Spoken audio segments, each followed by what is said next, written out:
오늘 말씀이 지난주랑 동일한 본문이죠. 그래서 오늘까지 선한 사마리아인의 비유 두 번째로 더 은혜를 나누도록 하겠습니다.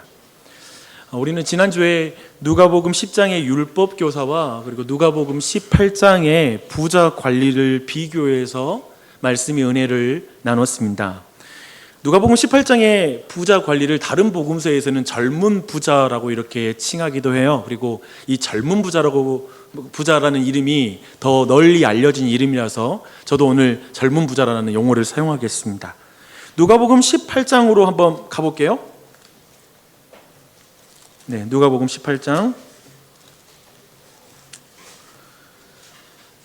18절입니다. 여기 보니까요, 젊은 부자가 예수님께 이렇게 묻습니다.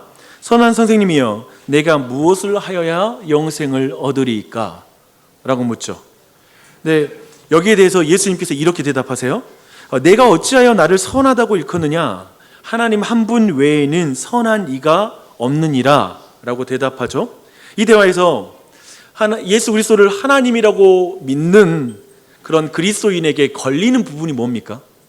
지금 방금 대화에서 이거 아닙니까? 아니, 예수님은 성자 하나님이신데 왜 스스로를 선하다라고 인정하지 않지? 그리고 하나님만 선하다고 말할 때 갑자기 이거 삼위일체론과 다른 내용 같은데? 이런 느낌을 받으세요? 그래서 예수님을 왕이신 하나님 곧 메시아로 믿는 그런 그리스도인들에게 사실 이 문장은 그렇게 쉽게 이해되는 문장은 아닙니다. 그런데 이 부분은 오늘 그 18장의 이 본문을 이해하는데 굉장히 중요한 부분이기도 해요. 쉽게 말해서 예수님은 이렇게 말씀하신 것입니다. 내가 나를 선한 선생이라고 생각하면서 하나님께만 사용할 수 있는 선하다라는 표현을 쓰고 있느냐? 선하다는 표현은 사람에게 쓸 수 있는 표현이 아니라 오직 하나님께만 쓸 수 있는 표현이다, 이 말이에요. 이렇게 보면 젊은 부자가 지금 착각하고 있는 거예요. 그 착각이 적나라하게 드러납니다. 그는 사람의 행함으로 하나님께 받아들여질 만한 선한 사람이 될 수 있다라고 지금 생각하는 거예요. 다른 말로 말하면 선하신 하나님을 노력해서 자신이 다다를 수 있는 그런 분으로 끌어내리는 거예요. 우리는 이것을 신성모독이라고 부릅니다. 그리고 예수님을 높이는 척하면서 자신도 이제까지 율법을 어렸을 때부터 지켜오므로 선한 사람이라는 것을 예수님 앞에 인정받고 싶어하는 그런 마음을 가지고 있습니다. 우리는 이것을 교만이라고 말합니다. 이렇게 보면 지금 예수님은 말씀을 통해서 지금 젊은 부자의 내면의 상태 그리고 영적인 문제를 적나라하게 드러내시는 거예요. 그는 지금 선하신 하나님, 거룩하신 하나님을 자신의 기준으로 끌어내리고요, 그리고 죄인인 자신을 아주 대단하다고 생각하기 때문에 뭘 행해야 구원을 얻을 수 있습니까? 라고 물어봐요. 마치 거룩하신 하나님 앞에 내 행함으로 다다를 수 있는 것처럼 내가 열심히 나를 개발하면 하나님께 받아들여지고 하나님이 인정하는 의로운 사람이 될 수 있는 것처럼 이렇게 지금 생각하고 있는 거예요. 근데 이 젊은 부자의 이 문제를 누가복음 10장의 율법 교사가 동일하게 가지고 있어요. 동일한 문제예요. 하나님을 평가절하하고 자신을 지나치게 높이 여기는 것. 그래서 하는 말이 행위로 구원받겠다 이거예요. 지금도 마찬가지예요. 우리 안에 우리의 행함을 통해서 하나님께 받아들여지는 생각하는 것 자체가 신성모독죄와 교만의 죄를 범하고 있는 것이죠. 이해되시죠? 그렇다면 예수님이 하신 일은 뭐예요? 비유를 통해 그리고 그 뒤로 젊은 부자에게 예수님이 하신 말씀을 통해 하시는 뭘까 했을 때 율법의 의미를 설명함으로 하나님이 얼마나 거룩한 분이신지를 드러내는 게 예수님이 하시는 일이었어요. 지난주에 우리는 선한 사마리아인의 비유를 통해서 율법이 얼마나 높은 수준을 원하는지 그것에 대해서 우리는 살펴봤죠. 그리고 나서 이 젊은 부자와 율법교사 모두에게 이렇게 말씀하십니다. 행함으로 거룩하신 하나님처럼 선하게 될 수 있다고 생각하는 사람들아, 너희 말대로 어디 하나님처럼 해봐라. 율법을 행해보라. 그래서 항상 그 말씀에 그렇다면 너도 율법을 행하라 라고 말하잖아요. 그 말이 그런 의미입니다. 네가 그렇게 되기를 원한다면 한번 해봐라. 예수님은 스스로 굉장히 영적인 부자라고 생각하는 율법 교사와 젊은 부자가 실은 영적으로 파산한 사람이라는 것을 대화를 통해서 드러내는 것입니다. 그들이 얼마나 가난한 사람인지를 드러내는 거예요. 예수님은 우리와 또한 스스로 율법을 잘 지켰다고 생각한 그들에게 그들이 제대로 지킨 율법은 하나도 없다, 그들은 율법을 제대로 지킨 그 내용이 하나도 없는 그런 사람이다라는 걸 분명하게 드러내십니다. 예수님은 오늘날 표현으로 그 두 사람을 탈탈 털어버리십니다. 영혼의 탈곡기. 네. 탈탈 털리지 않으면, 스스로 영적으로 가난하다는 사실을 깨닫지 않으면 모든 사람은 천국 백성이 될 수 없기 때문에 예수님은 그의 영혼을 탈탈 터신 것입니다. 그를 비참하게 만들려고 그런 게 아니라, 그가 비참하게 너가 얼마나 못난 사람인지를 그냥 깨달아봐라, 죽어봐라라는 식으로 그를 낮추려고 하시는 것이 아니라, 그가 영원히 가난한 줄 모르면 예수님을 만날 수 없기 때문에 예수님이 이렇게 행하신 것입니다. 마태복음 5장에 우리가 잘 아는 그 유명한 산상수훈이 나옵니다. 근데 그 시작이 이런 말씀으로 시작해요. 심령이 가난한 자는 복이 있나니 천국이 그들의 것이며. 심령이 가난한 자에게 뭐가 있다고요? 천국이 있다고요. 심령이 가난하지 않으면 천국 백성이 될 수 없는 거예요. 선한 사마리아인의 비유를 통해 예수님은 율법 교사에게 가지신 목적이 이거예요. 그 심령을 가난하게 하기 위함이에요.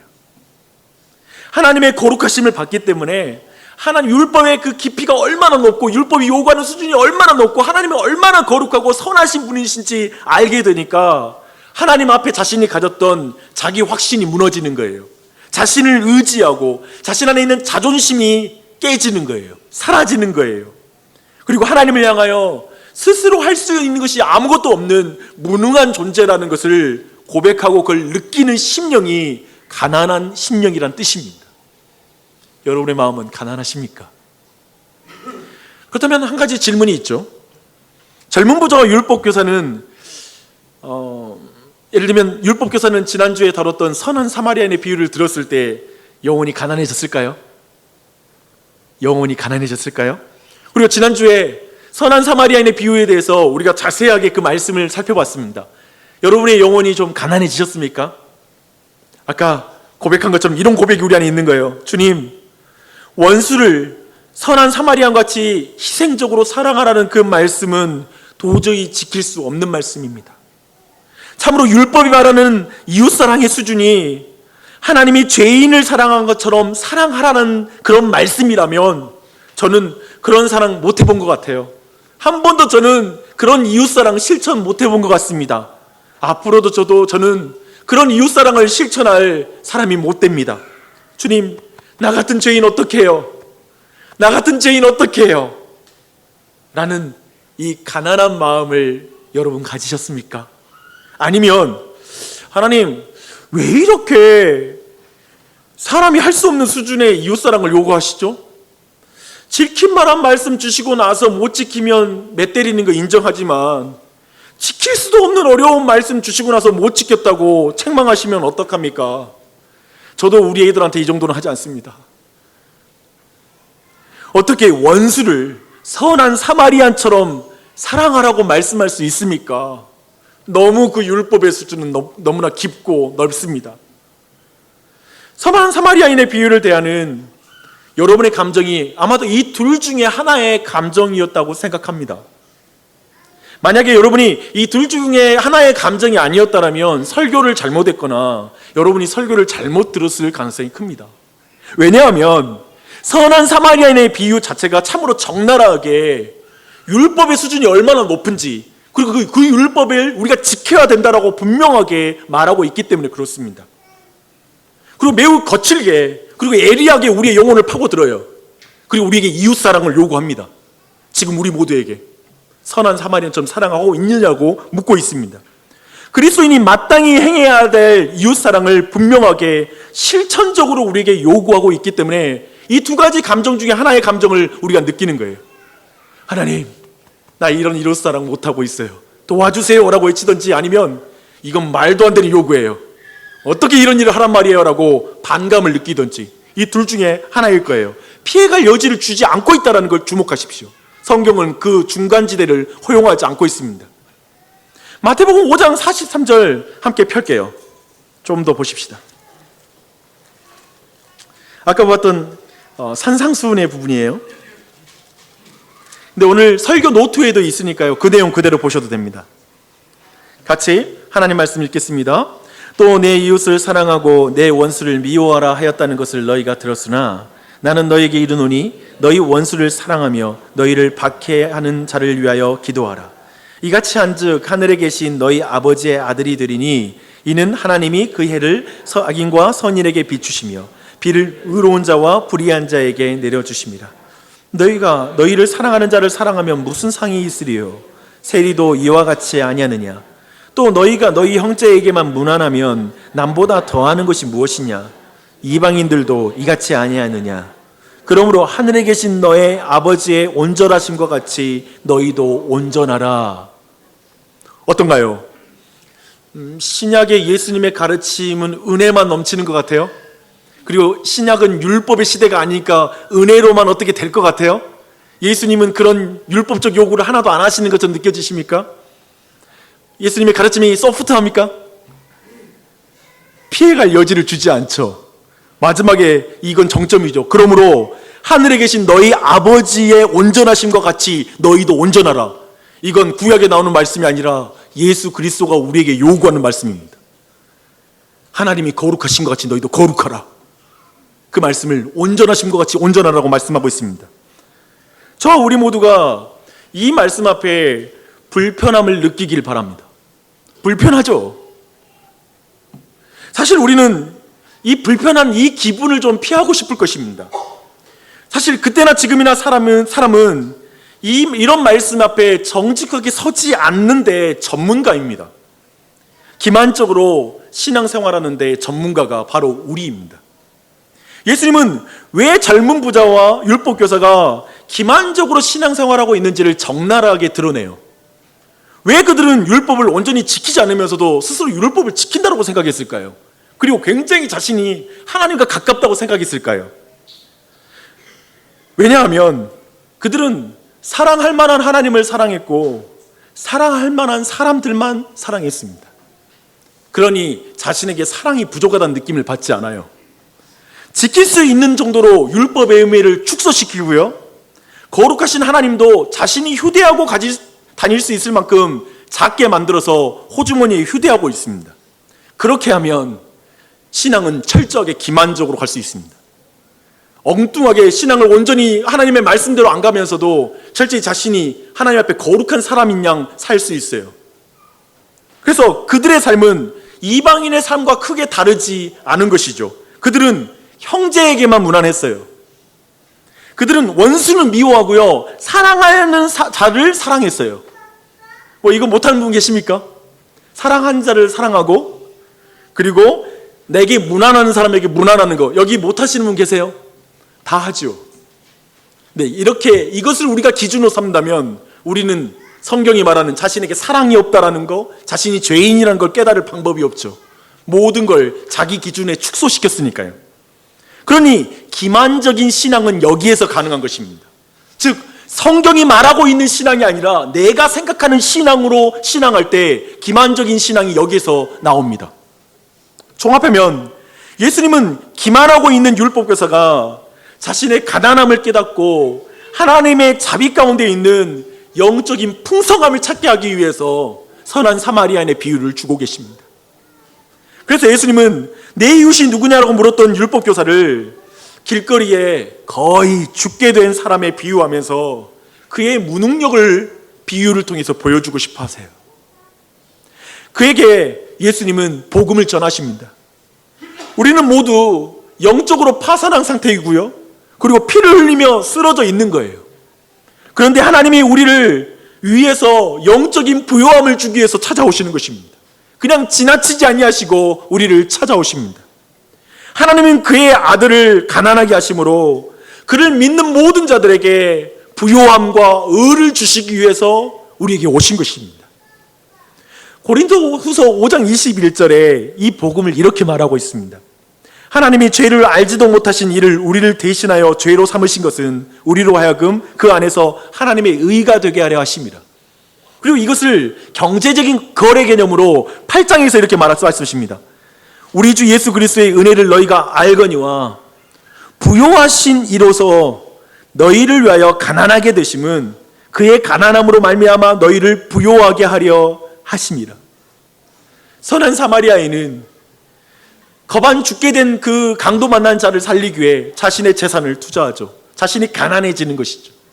자신의 시간을 쓰죠. 그리고 자신의 모든 정성을 다하여 그를 돌보지요. 그리고 그는 타고 가던 말에 그 나귀에 내려서 그 나귀 위에 그를 태우고 자신은 걸어가는 수고를 감내하지요. 선한 사마리아인의 이 비유에서 결국 선한 사마리아인의 비유가 주는 복음은 자격 없는 자, 곧 원수를 향한 하나님의 사랑. 사마리아인으로서 유대인은 원수잖아요. 자격 없는 자예요. 자신이 그렇게 돌보지 않아도 돼요. 왜냐하면 사실 그들을 돌봐야 될 자는 누구냐면 제사장과 레위인이에요. 제사장과 레위인, 저 유대인들도 그냥 지나쳤는데 내가 왜 사마리아인으로서 그 사람을 돌볼 의무가 어디 있어요? 내게는 그 사람은 자격 없는 사람이에요. 그냥 그는 자격 없는 자에게 베푸시는 사랑이죠. 무능한 인간에 대한 하나님의 사랑이 사마리아인의 비유에 있는 것입니다. 예수님은 율법교사가 이 복음을 알기를 원하시는 거예요. 넌 스스로 지금 내가 행함으로 의로워진다고 자격 있다라고 나에게 말하지만 넌 스스로 너가 자격 없는 자라는 걸 알아야 돼. 너 스스로 피를 흘리며 죽어가고 있는 자라는 사실을 알아야 돼. 너에겐 내 도움이 필요해. 이렇게 말씀하시는 거죠. 그래서 율법교사가 자격 있는 하나님을 믿었고 자격 있는 사람만 사랑했던 사람, 즉 자신이 만든 하나님과 자신이 만든 그 이웃들에게만, 사랑받을 사람들만 사랑하고 사랑받을 하나님만 규정하며 살았던 그 신앙생활 가운데 있었던 그 사람에게 예수님은 사랑받지 못할 그를 사랑함으로 그 모든 걸 깨뜨리고 복음을 깨닫기를 원하셨던 것입니다. 자격 없는 자를 향한 하나님의 사랑을 경험한 사람은 어떻게 될까요? 사랑하는 여러분, 여러분이 자격 없는 자로 이 자리에 계십니까?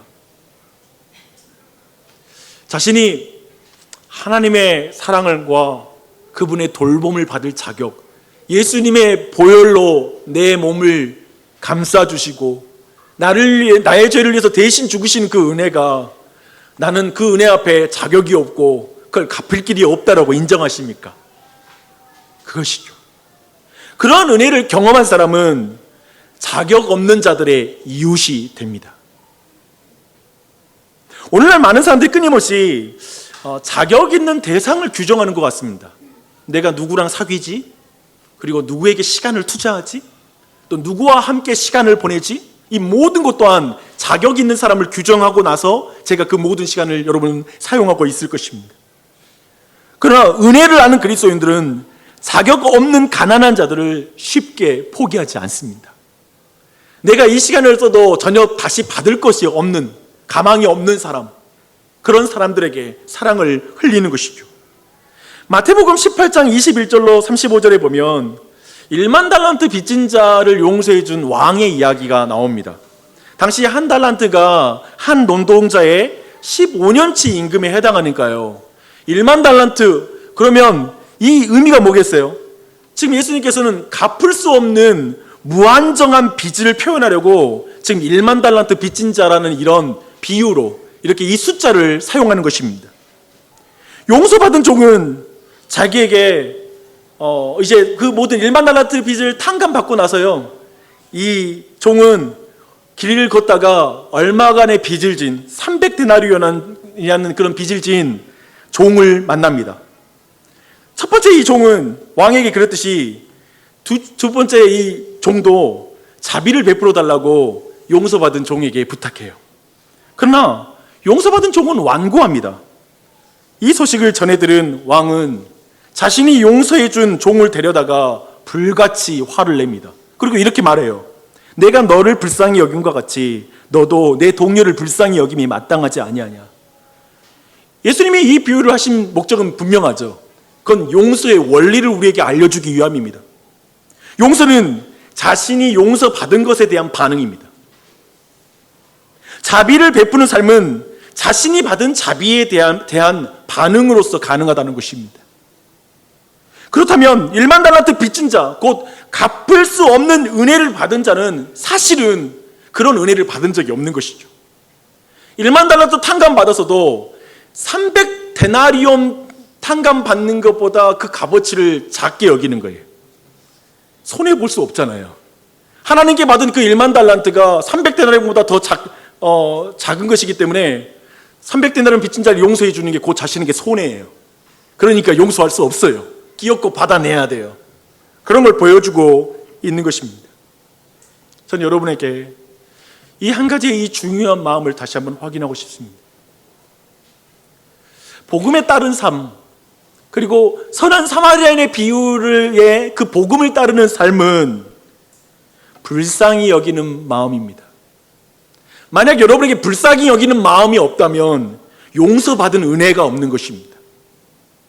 만약 여러분 안에 용서받은 그 은혜, 난 1만 달란트 빚진 자야라고 생각하는 순간에 너무나 많은 사람들의 단점과 너무나 많은 사람에게 받았던 상처들이 치유되기 시작할 것입니다. 그리고 새롭게 해석되기 시작할 것입니다. 그들을 용서할 수 있는 힘이 생겨나기 시작할 것입니다.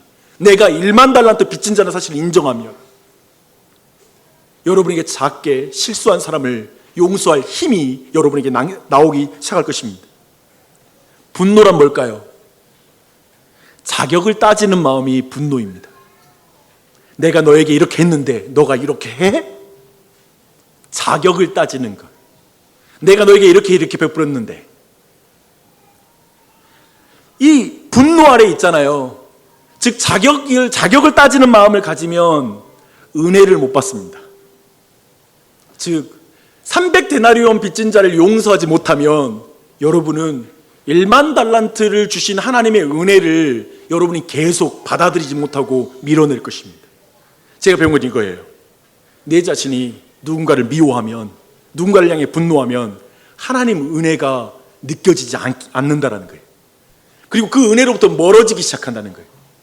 그리고 굉장히 계속 악순환으로 들어가요. 이 부분을 여러분 분명히 기억하십시오. 그리고 불쌍히 여기는 마음이 바로 신자에게 있는, 용서받는 그리스도인에게 있는 최고의 마음이에요. 불쌍히 여기는 마음. 또한 이것을 보면 이웃사랑의 동기부여가 어떻게 이루어진지 알 수 있습니다. 우리가 이웃을 사랑할 수 있는 동기부여는 은혜입니다. 성경은 동기부여를 죄책감으로 하지 않아요. 예를 들면 이런 식이죠. 여러분, 지금 똑딱 이 1초 동안에도 세계에서 7명의 아이들이 굶어 죽고 있습니다. 그런데 여러분 가정에는 차가 2대나 있으시죠? 여러분, 이것은 여러분이 차를 2대를 굴리는 순간에 얼마나 많은 아이들이 굶어 죽겠습니까? 한 대를 줄이고, 그리고 하나님께 헌신하여 이제 그 아이들을 살립시다. 죄책감이 느껴지죠. 그리고 여러분 안에 수치심이 느껴지겠죠. 근데 성경은 이러한 식으로 죄책감을 사용하지 않습니다. 고린도후서 8장 2절과 3절에 보면 바울은 마게도냐 그리스도인들이 이스라엘 예루살렘의 기근 피해자들에게 후하게 베풀었던 그 연보의 사건을 칭찬하는 장면이 나옵니다. 그때 이렇게 말씀해요. 환난의 많은 시련 가운데서 그들의 넘치는 기쁨과 극심한 가난이 그들의 풍성한 연보를 넘치도록 하게 하였느니라 라고 말하고 있습니다. 이 마게도냐의 교회는 있잖아요, 예루살렘에 있는 어려운 사람들보다 더 어려운 계층의 사람들이 구성된 교회예요. 그래서 그들은 사실 기본적으로 비참하고 가난한 인생을 살아왔습니다. 그런데 그들이 기근을 만난 예루살렘에서 연보를 모았는데 정작 이 마게도냐 교회가 가장 많은 연보를 모은 거예요. 많은 액수를 모은 거예요. 이게 무슨 일이냐? 그 연보의 동기가 뭘까? 무엇이 그들로 하여금 이 풍성한 연보를 낳게 했을까라고 했을 때 성경은 2절에 그들의 넘치는 기쁨을 말하고 있고요, 또 5절에 그들이 먼저 자신을 죽게 드리고 라고 이렇게 표현하고 있습니다. 즉 이것은 자격 없는 자를 향한 하나님의 복음에 대해 마게도냐 교회가 헌신했다는 거예요. 그 복음 앞에 먼저 감동했다는 거예요. 그 복음으로 움직였다는 거예요. 그들은 소득 수준에 따라 비율로 헌금하지 않고요, 하나님의 선물에 대한 반응으로 연보를 합니다. 이게 오늘날의 우리의 연보의 기준이에요. 헌금의 기준이에요. 소득이 기준이 아니라, 그렇잖아요, 은혜 받는 만큼 하나님께 나아가는 거예요. 그렇다면 이웃사랑, 자비는 받은 은혜에서 비롯된 자발적이고 넘치는 사랑, 그게 이웃사랑입니다. 그게 자비입니다. 하나님께 받은 사랑에 대한 자발적이고 넘치는 사랑, 그걸로만 행하면 돼요. 그래서 무한한 은혜를 깊이 경험한 그리스도인들은 너그러이 베풀 줄 아는 그리스도인입니다. 항상 그 너그러움과 베풀 줄 암과 여유와 다른 사람을 위한 그 공간은 신앙과 비례합니다. 신앙은 금식 기도나, 신앙은 여러분이 큰 소리로 외치는 기도 소리, 물론 그것도 귀중한 것이지만 단순히 그런 것과 비례하는 게 아니라, 좋은 교회는 단순히 사람이 많이 모이는 것과 그리고 좋은 건물을 가지고 있는 것으로 평가받는 것이 아니라 너그러이 베풀 줄 아는 마음이 있는 교회, 너그러이 베풀 줄 아는 복음의 은혜가 있는 사람, 그게 하나님의 은혜이죠. 오직 이 방법으로 주님은 이웃사랑 실천되기 원하세요. 하나님은 죄책감으로 우리가 이웃사랑하는 걸 원치 않으세요. 하나님은 우리가 두려움 가운데 이웃사랑하는 걸 원치 않으세요. 하나님께 받은 은혜 때문에 이웃사랑을 실천하는 걸 원하세요. 왜 은혜로 말미암는 자비일까요? 제가 성경을 통해 그리고 복음을 통해서 발견한 신약의 모든 내용과 구약도 마찬가지로 모든 내용을 통해서 발견한 기독교 윤리의 핵심은 이거예요. 율법도 어떤 두려움도 아니라 오직 은혜에 대한 반응으로 나아오기를 원하시는 거예요. 구원받기 위해 율법을 지키는 게 아니라 구원받았음으로 율법을 지키는 것. 내가 하나님의 사랑을 더 받아내기 위해서 헌신하는 것이 아니라 하나님의 사랑을 받았음으로 헌신하는 것. 이 중요한 순서들을 철저하게 복음은 지켜가고 있는 거예요. 그래서 이 마음을 가질 때 어떠냐면 겸손하게 다른 사람을 섬길 수 있어요. 여러분 기억하십시오. 시혜자로 내가 누군가에게 내가 시혜를 베푼다라는 마음의 자세는 복음의 은혜를 받은 자에게는 존재하지 않습니다. 나 1만 달란트 빚졌는데 2만밖에 없어요. 나 1만 달란트 빚졌는데 내가 당신에게 이렇게 베푸는 것, 이건 내게 받은 사랑의 크기에 비하면 아무것도 아니에요 라는 그 겸손한 마음만이 남아요. 그러니까 다른 사람과 비교하지 않죠. 다른 사람을 좀 깔아보면서 내가 베풀듯이 거만 떨지 않죠. 은혜 안에서 행해야 됩니다. 은혜 없이 봉사하고 은혜 없이 누군가를 섬기고 그리고 구제하면 항상 손해보는 느낌이 들어요. 나는 이만큼 했는데 저 사람은 왜 이만큼 하래? 나는 이만큼 했는데 왜 반응 안 해주는 거야? 라는 마음이 우리 안에 그치지 않아요. 오직 은혜를 통해서만 손해보는 마음을 극복할 수 있어요. 또 은혜를 받지 않으면 어떤 현상이 나타나면 하고 나서 교만해져요. 우리는 주변에 많아요. 선행을 행하는 사람의 교만함은 이루 말할 수 없어요. 그 우월의식, 이건 어찌할 수가 없어요. 그 교만함과 낙심은 연결되어 있죠. 저는 교회를 개척하고 지금까지 우리 교회는 늘 복음 중심적 교회에 대해서 외쳐왔습니다. 어떻게 하면 복음 중심적 원리의 교회가 될 수 있을까? 어떻게 우리가 복음 중심적으로 살아갈 수 있을까가 우리에게 늘 고민이었고 그리고 같이 추구해온 지점입니다. 근데 그 첫 번째로 오늘 선한 사마리아인의 비유에 나오는 그 복음적 원리를 따른 삶으로 첫 번째로 다시 한번 강조합니다. 불쌍히 여기는 마음을 가지십시오. 용서하는 마음을 다시 회복하십시오. 아마 여러분이 은혜로부터 많이 끊겨져 있다면 의외로 하나님과의 관계에 열심을 내지 않아서가 아니라 주변의 이웃과 다른 사람을 향해 분노하기 때문에 은혜가 막혀 있을 가능성이 큽니다. 우리는 생각하죠. 큐티 못했어. 나 이거 못해가지고 지금 은혜가 없는 것 같아. 나 지금 기도해야 되는데 아침 기도에 못 나오고 막 이러지 못하니까 옛날엔 철야 기도 때 은혜를 회복했는데 그래서 내가 은혜가 막혀 있나 봐 라고, 물론 그런 것도 가능하겠죠. 하지만 다른 방면에 여러분 누군가 관계가 깨졌기 때문에, 누군가의 관계가 깨졌는데 그대로 놔두기 때문에 여러분 안에 은혜가 들어올 틈이 없을 수 있습니다. 여러분의 마음의 그릇이 이미 깨져버린 거죠. 주님이 주셔도 흘러나가 버리는 마음. 저는 여러분에게 교회란 복음 중심적 교회가, 그리고 복음을 따르는 삶이 대단한 삶이 아니라 누군가를 불쌍히 여기는 마음, 넘어가주고, 그리고 이해하고 넘어가주고, 그리고 그 사람을 품어주고 넉넉한 마음, 그게 복음을 따르는 삶입니다. 그 불쌍히 여기는 마음, 용서하는 마음이 여러분 안에 있기를 축원합니다. 두 번째, 복음을 따르는 삶은 자격 없는 자를 향한 사랑의 마음입니다. 사실 아까 나눈 것처럼 사마리아인에게, 저 강도 만난 자에게는 어떤 의무가 없는 거예요. 자신이 그것을 지나쳐도 괜찮은 직접적인 그런 관계가 아니에요. 돌봄의 대상이 아니에요. 세상적으로 말하면 그래요. 나랑 크게 상관없어. 그러나 그 얼굴을 모르는, 이름을 모르는 사람을 향한 그 관심, 그리고 다가가서 그를 돌보는 것, 궁극적으로 의무감을 느끼지 않을 대상을 향하여서 다가가는 그것이 바로 두 번째 복음 중심적 교회의 특징이라 믿습니다. 교회가 성장하니까, 그리고 지난주에도 많은 사람들이 교회에 언약식을 했잖아요. 얼굴을 모르는 사람이 많아짐으로 갈수록 서먹해지는 사람도 있을 거예요. 그래서 누구 이름 보고 기도 제목 받아도 내가 이 사람을 모르는 거예요. 그리고 이제는 갈수록 이름을 모르는 사람들 앞에서 내가 뭘 말하는 것도 두려워지고 어려워지는 거예요. 근데 저는 여기에서 복음 중심적 삶은 뒤로 물러서는 것이 아니라, 이 사람이 누군지 알아봐야 되겠다, 또 이 사람이 누군지 내가 알아보고 또 그 사람하고 교제 좀 해봐야 되겠다라는 마음으로 나아가는 게 합당한 마음인 줄 믿습니다.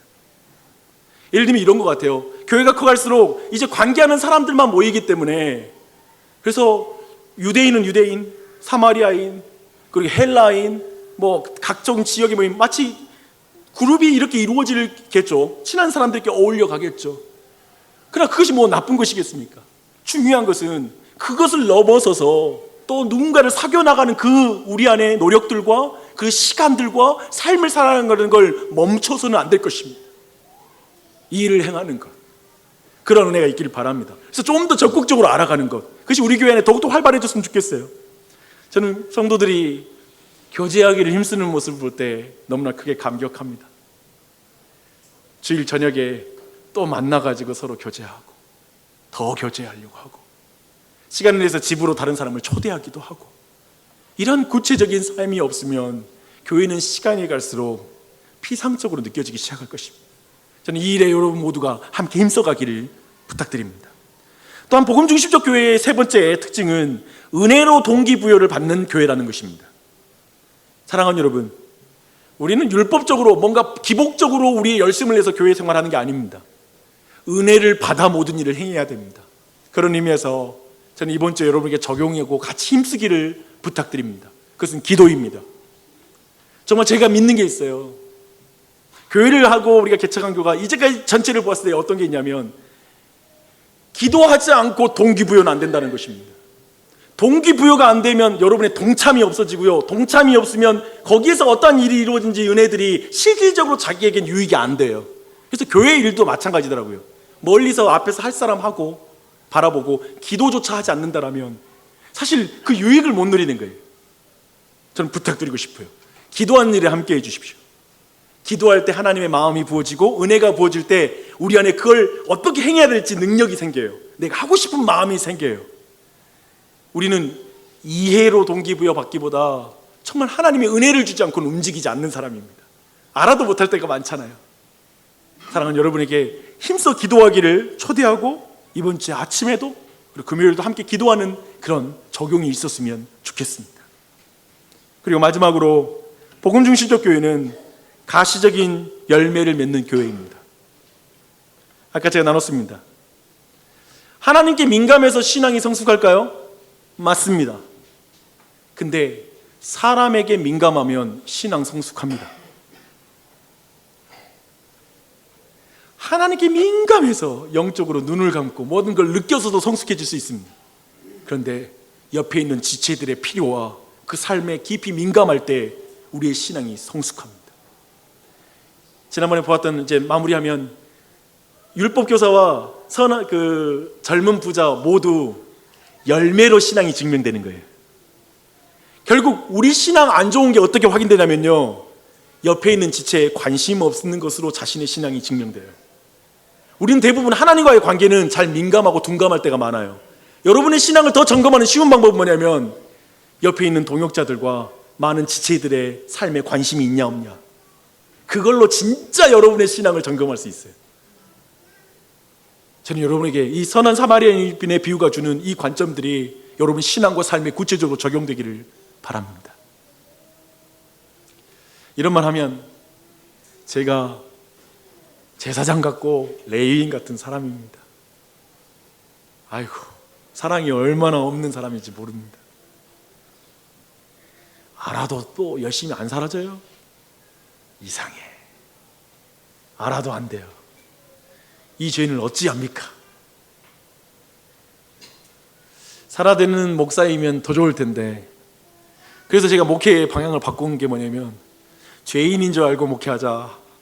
이게 제 철학입니다. 내가 사랑 없는 줄 알고 사랑 구하며 가자. 이게 제 철학입니다. 제 믿음이에요. 그렇더라고요. 신앙생활 하되 겸손하게 하십시다.